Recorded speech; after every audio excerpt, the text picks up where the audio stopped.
Okay, so chapter 4 is talking about the Constitution. In the last chapter, we talked about how it was written. In this chapter, we're going to talk about what it actually means. So one of the things the Constitution did is it broke our government down into three branches: the legislative, executive, and judicial. We'll go into a little more detail about what those actually mean in a little bit. And the Constitution sets up our basic rules and guidelines, and one of the things that happens because of that, nothing is ever allowed to go against the Constitution. That would be considered unconstitutional. So the basic principles behind the Constitution. On July 4th, 1788, the people of Philadelphia turned out for a parade. They were cheering and celebrating about a ship named the Constitution, and that ship stood for the United States government. The people, when our government was originally created, were hoping it would last a long time. They hoped that it would last for hundreds of years. So in 1987, people celebrated the 200th anniversary of the Constitution. So they made the rules for our government 200 years ago.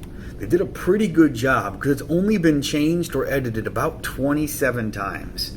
So imagine trying to make rules for something 200 years in advance and only having to make 27 changes. That's pretty good. If you think about how often the rules change in professional sports, like how often they change in football, they change the rules about field goals and about kickoffs quite frequently.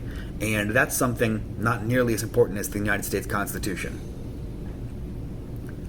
So the Constitution set up a couple of basic principles. One of them was rule by the people, which means in a democracy, the people have the power to make the laws. So the people of the United States are the ones who get to make the decisions and choose who is going to be in office.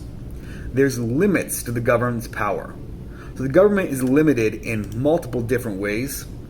If you think about the police department, they're limited by requiring search warrants to go into people's property.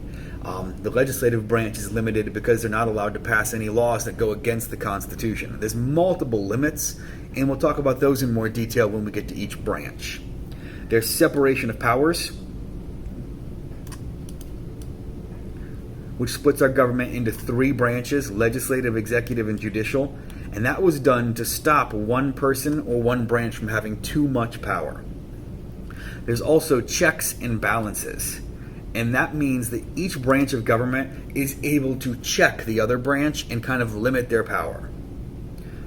So one example of a check and balance is if the legislative branch passes a law the president doesn't like, he can veto it. Another check is they can override his veto with a high enough vote. Another principle is judicial review, which says the courts must throw out any laws that violate the Constitution. And then the last principle is the federal government. And what that means is there's local government for the cities, there's state government for the entire state, like all of Ohio or all of PA, and there's federal government, and their job is to oversee the entire country. So let's skip over this page. Actually, not yet, except for this. Article 5 of the Constitution says there needs to be ways to make changes or edits to the Constitution, and a change or edit to the Constitution is called an amendment. And we'll get one more part. There's also a section called the preamble, and the preamble is basically like the preview of the Constitution. It tells why the Constitution was being written.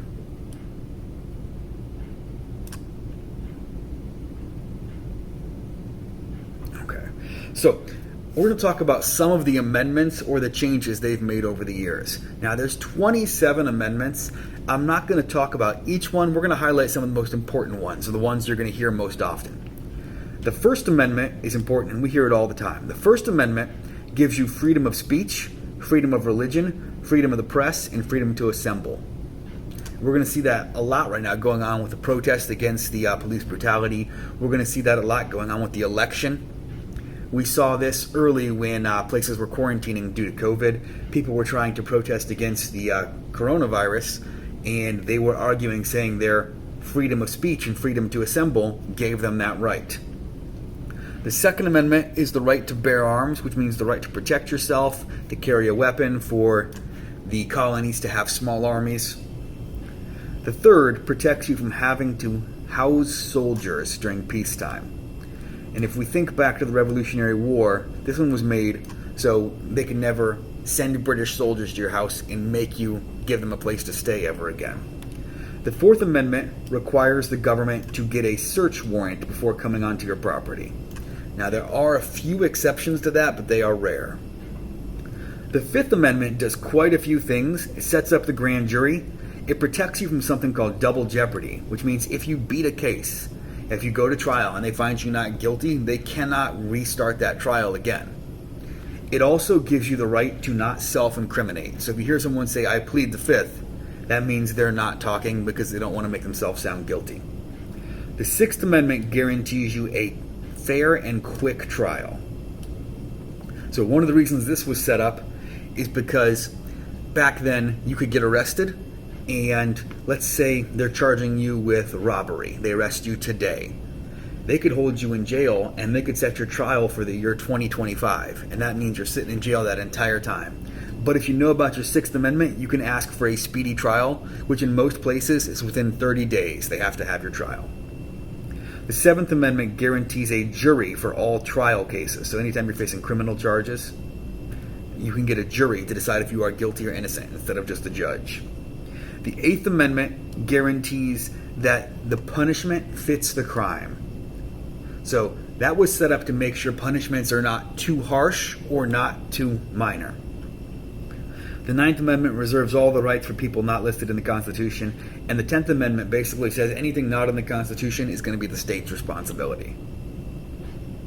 So we'll talk about some more. Well, let's go back. Those first 10 amendments are also known as the Bill of Rights, because the main thing they do is protect each person's personal rights and freedoms. Let's go to the 12th Amendment. The 12th Amendment requires a separate vote for president and vice president. So before this time, the way we did an election, whoever got the most votes would be president, and whoever got the second most would be vice president. And that would make for a difficult situation, because in our previous election, that would mean that Donald Trump would be the president and Hillary Clinton would be his vice president. And you could see that's going to cause lots of problems. People aren't going to be willing to cooperate as much as they would. 13th Amendment ended slavery. The 14th Amendment guaranteed African American citizens have the same rights as all other citizens. The 15th Amendment gave African American men the right to vote. The 16th Amendment sets up a federal income tax. And what that means is the government was allowed to take a portion of any money you had coming in. The 17th Amendment makes it so states can directly elect their senators. The 18th Amendment is interesting. It actually made alcohol illegal in the United States. And a lot of people don't know this, but alcohol was illegal for quite some time, where nobody was allowed to drink. It didn't matter if you were 21. It was completely illegal. And they did this because they thought it would bring the crime rate down, and it has the opposite effect. The 19th Amendment gave women the right to vote.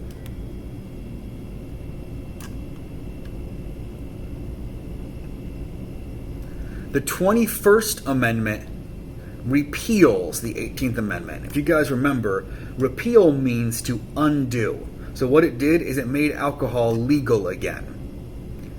The 22nd Amendment made it so you could only be president twice.